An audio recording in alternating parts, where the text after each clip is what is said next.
Hey, are we ready? Yes. Yeah. John, it's so good to see you here in England as opposed to America.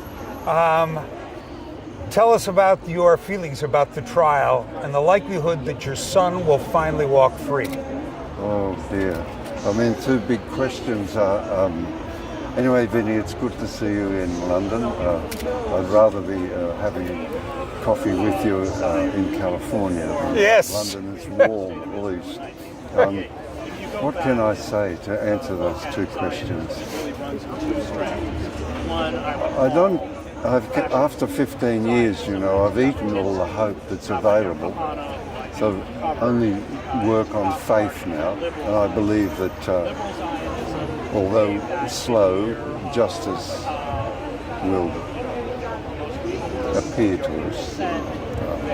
Well, I'll remind you of the words from the Warsaw Ghetto. Mordecai Analowitz, who was in the uprising, he said that the opposite of despair is not hope, it's struggle. And so I want to say, as the National Organizing Director of Assange Defense in the U.S., in concert with everybody else around the world, we'll be here today, we'll be here tomorrow, until our dying breaths, until your son is finally free. Also, it's Julian's persecution is emblematic of a collapse in the capacity of governments to have courage and understand that all genius ascends from the mass.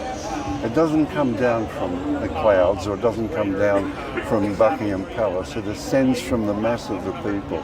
That is, that with the people informed and having discussions amongst themselves, this arises into parliaments and into the institutions of state, and as a consequence improves the relationship of government to its people.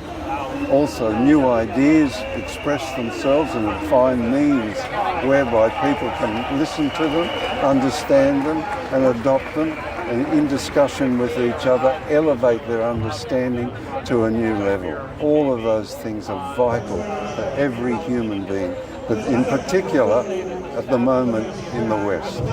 Those are words to live by, John. Those are words to live by. I know that President Biden, to his eternal shame, has prosecuted this case forward. If there was something you could say to him, because if he could end this today with a single phone call, what would you say to President Biden? Well, he spent half of his time, half of his life defending his children. And both of them boys, Bo, who died in a motor accident, and the other boy who's gone off the rails. He will understand the meaning of the persecution of a child and be able to relate to those circumstances and see it within his soul to bring the persecution to an end. Well, from your lips to his ears. John.